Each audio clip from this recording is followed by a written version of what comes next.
We do have one more panelist who will present. Mario, if you're there and able to share your screen, please do go ahead. I think Ben also has your slides and can share them as well. Yes, can you see my screen now? Yes, okay, perfect. Yes, we can. Thank you. Okay, well, thank you very much for this great invitation to be part of this wonderful group here today. My name is Mario Molina, and I teach at the Department of Languages and Culture at Universidad de los Andes in Bogota, Colombia. And I've been involved in the field of EMI for some time. Actually, I've been a passionate language teacher for a few years, and I became interested in EMI a few years ago when I began to get involved in some initiatives in my university when my university first adopted EMI as an institutional policy. And because of my background as a language teacher, today I would like to share a little bit of what I know about how to best approach EMI from a pedagogical side, and maybe using some principles of EAP and ELT in universities. So the title of my presentation is Ensuring Success in EMI Implementation Through a Multifaceted Approach, the role of EAP and ELT in Colombian universities. So I would like to start by talking about some of the challenges that we have faced in Colombia as we have embarked on the adoption of EMI in our universities. So, well, there is a growing demand for EMI or EMI programs in higher education. And basically, there are two goals or two purposes associated with the adoption of EMI. And one of them is internationalization. Universities are aiming to getting or becoming more international. So many universities believe that by adopting English as the medium of instruction, they will attract more international students and faculty. So that's one of the purposes. And the second one is the hope of improving the students' English proficiency levels. Well, Spanish is a widely spoken language, but as it has been discussed before by the other panelists, English is people have the belief that English opens doors, right? So universities want to prepare their graduates to become more competent and to be more than ready to get into the job market. So speaking English is actually a very important competence that universities are trying to provide to students. And then English medium instruction is a way to achieve this. However, there are several challenges that have also been discussed in the previous presentations, but I'm going to talk about the Colombian context a little bit more in detail. The first one is linguistic tensions, because in Colombia, well, the popularity of English learning over indigenous and Creole languages, we have more than 65 local languages, including the sign language that we also have here in Colombia. This creates some linguistic tensions and leads to concerns about the marginalization of local cultures and identities. So many scholars have raised their voices and warned the community about not like how the adoption of EMI without the proper strategies can be actually dangerous for the construction of knowledge and things like this.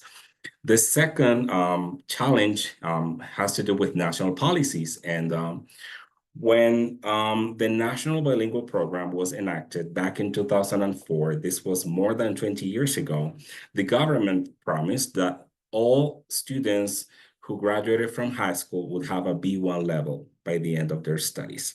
However, by 2023, only 8% of students have a B1 level or above in Colombian high school. So this is pretty concerning because 60% or more are actually placed in the A1, A2 levels.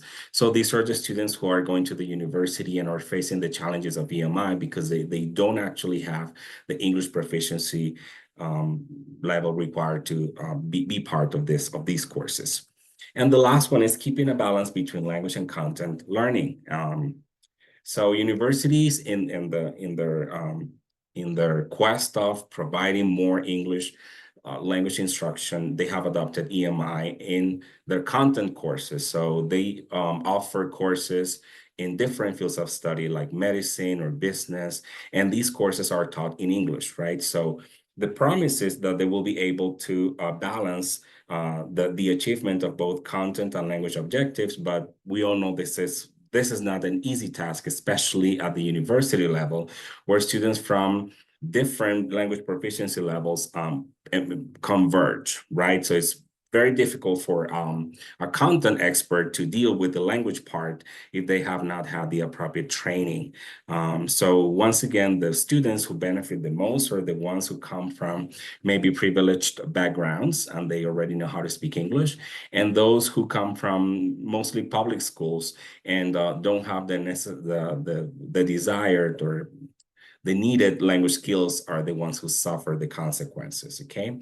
So these are some of the challenges that we have faced, but there is hope, and always I see it from my perspective as a language teacher. I think that we can always try to bridge the language gap by using some of the principles of English or of EAP and ELT, and I'm going to share at least 3 of them with you today. The first one is strengthen EAP programs. And so it's really important to develop stronger EAP programs tailored to the specific needs of EMI students. So creating customized curriculum guidelines to address the specific language needs of students, focusing on, for example, academic vocabulary, writing skills, reading comprehension, and oral communication. But the important thing here is also keep the focus on the academic disciplines, so the students can see that what they are receiving is actually relevant for their fields of study.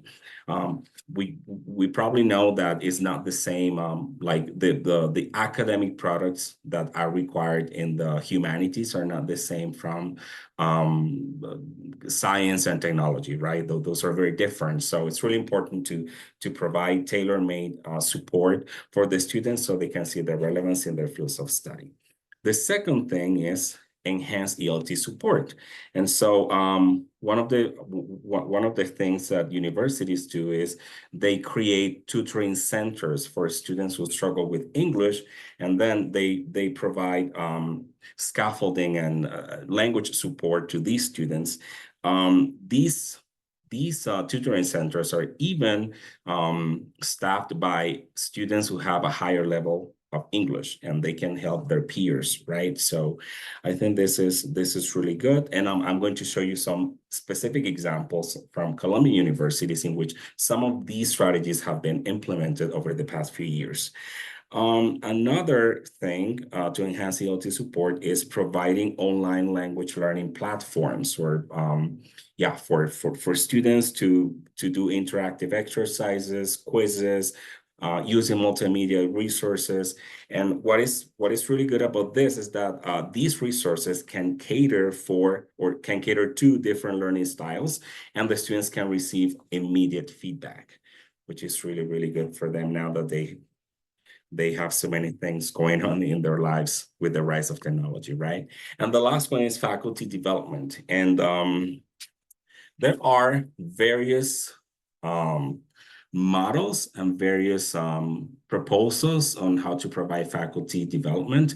It's important that the training is comprehensive, right? And that it covers different principles and best practices of EMI pedagogy, but particularly I always advocate for at least 3 pillars, 3 components to these professional development programs. And the first one is the use of language for teaching purposes. So lecturers can actually learn how to use signposting language or how to provide feedback, like constructive feedback, using the appropriate expressions in English. The second thing is pedagogical strategies, which incorporate the use of technology and artificial intelligence, right? And the last one is the development of intercultural competencies focusing on building positive teacher-student relationships, managing classroom dynamics, and supporting students' emotional well-being. And again, we are talking about students who most likely don't have English or don't speak English as their first language, so they may face fear or anxiety. So it's really important that content lecturers are also equipped with all of this information and the tools to best teach these English learners. So here is this is what I call creating a supportive ecosystem for EMI, a multifaceted approach in which ideally, before we implement any EMI initiative, we can design and provide professional development for faculty.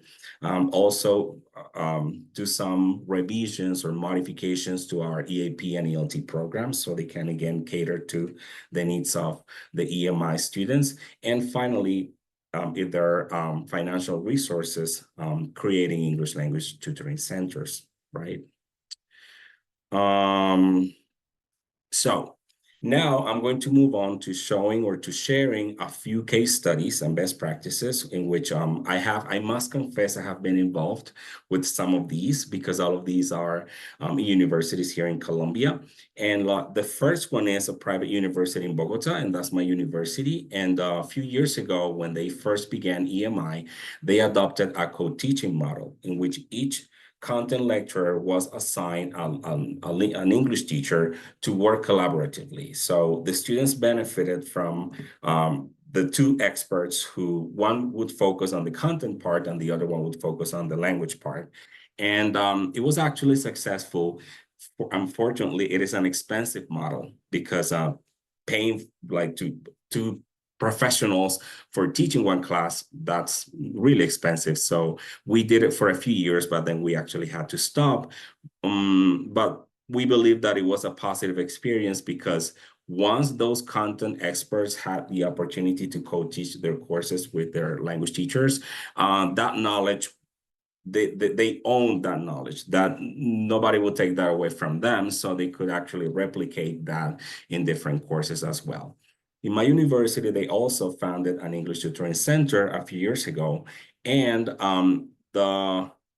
we do have a coordinator who's an English teacher, but the tutoring sessions are actually provided by students who have a higher level of English. So it's really good that those who need help with their English can see that actually people like them, like their own age and who are also university students, can help them. So this is more like a peer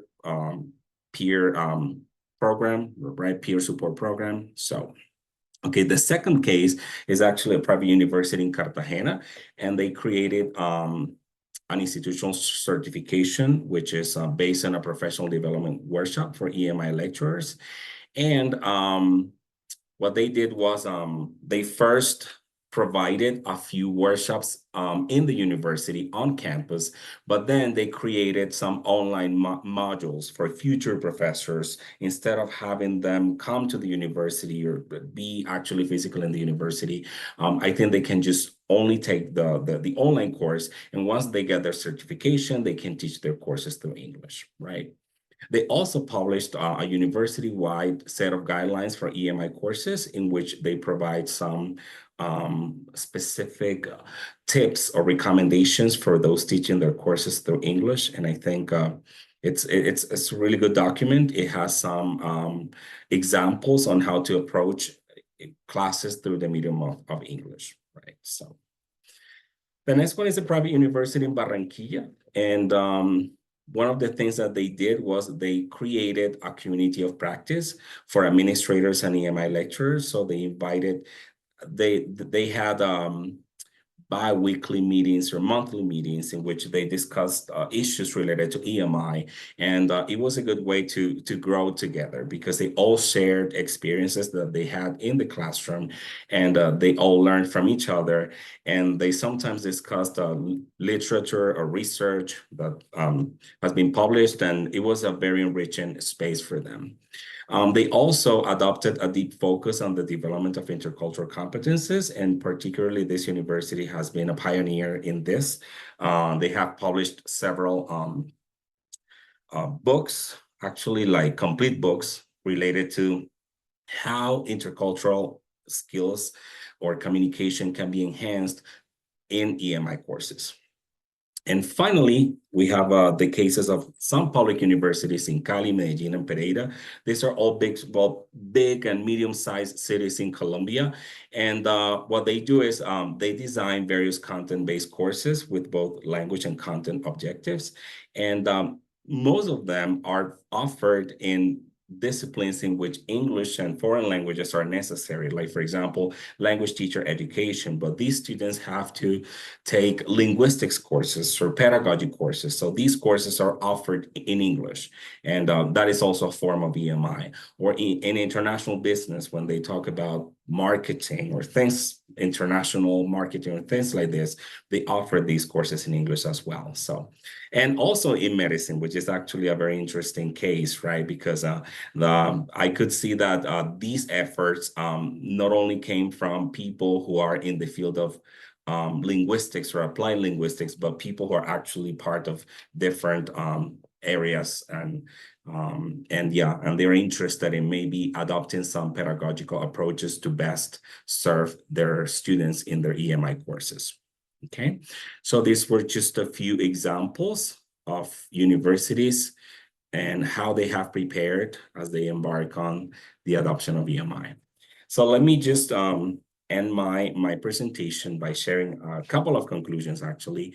And I'm going to read those. The first one says, by adopting a multifaceted approach that combines strong EAP and ELT programs with a supportive ecosystem, Colombian universities can overcome the challenges of EMI implementation and achieve successful and sustainable outcomes. And not only Colombian universities, but any university in Latin America might also benefit from adopting these principles so that they can, especially thinking about the issues of language proficiency that many students may face, right? So, and the second conclusion is, there is a growing emphasis on the need of more critical and theoretical robust research studies to address the diverse implications of EMI in Latin America, a region where English proficiency levels are still significantly low.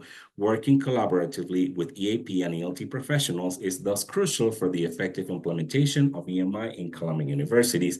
And this, some of these conclusions were also shared by Dr. Martinez, Dr. Aliaga Salas, and Dr. Perez, right? So I think some of the things that we shared today are similar, right? So, but yeah, this is it. These are my references, and thank you. Gracias.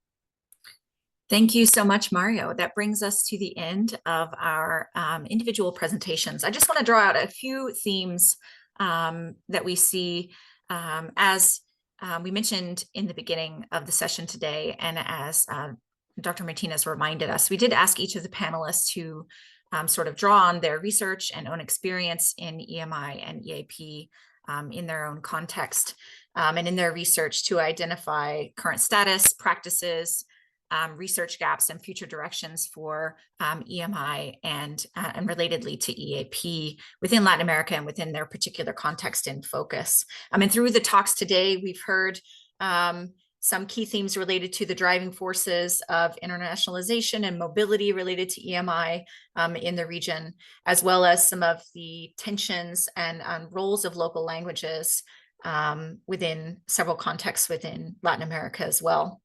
We also see a theme of a need for a focus on social justice, equity, and access as relates to EMI and multilingualism throughout the region as well. And we also see a kind of familiar theme within EMI research and relatedly within EAP research related to language proficiency and language-related issues and their importance in EMI. We've also seen, drawn out of the discussion today, the importance for a need for a focus on success, for defining and operationalizing success of EMI, and making sure to take into account local definitions of practitioners related to success. And we've also heard several examples of EMI practice case studies, some of which we can see in the research published by some of our panelists, but some of which we've certainly gotten more depth and texture to through the discussion today.